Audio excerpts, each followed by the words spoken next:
About 24 protesters stormed the Republican Party of Wisconsin's headquarters on Thursday.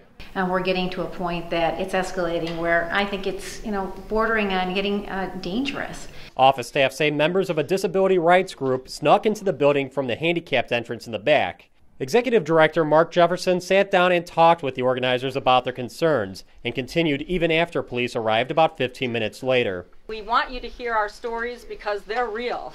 They are so real. But we're not the only ones. But we're representing thousands of people in our state. Protesters told me they've been told that if the budget repair bill passes, they will lose their health care assistance. This woman said Senator Jauch told her that the state will cut off her chemotherapy if it passes.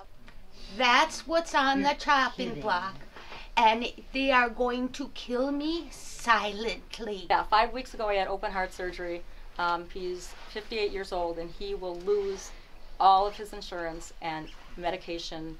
Everything will go if this bill, as it's written, goes through. Senator Leah Vukmir, who is also a registered nurse, is disgusted Democrats have resorted to these kinds of tactics. This is part of the tactics of the Democrats that are trying in every way, shape, or form to stop this bill. They're resorting to scare tactics, and I think it's despicable what they've done in terms of scaring individuals into believing that they're going to lose their health care. Her sentiments were echoed by her colleague, Senator Glenn Grothman. It's absolutely ridiculous. We are giving Secretary Smith more flexibility with regard to the Badger Care program, but the idea that that flexibility would result in anybody dying is ridiculous. And one of the sad things we are seeing is people who professionally seem to, their goal is not to really help the people they purport to be helping. They obviously don't care about the real sick people in our state or the handicapped people in their state, because if they are, they'd be honest with them.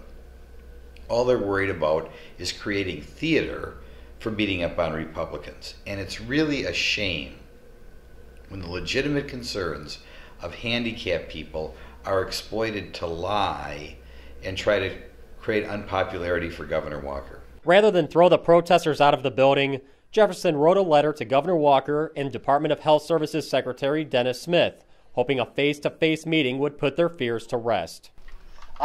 We are satisfied we're going to have people in here until the letter is drafted and in our hands. And we hope that you guys will all stay right outside and make some noise and let him know that you guys aren't leaving until we're satisfied with what we've got. For the MacIver Institute, I'm Bill Osmulski.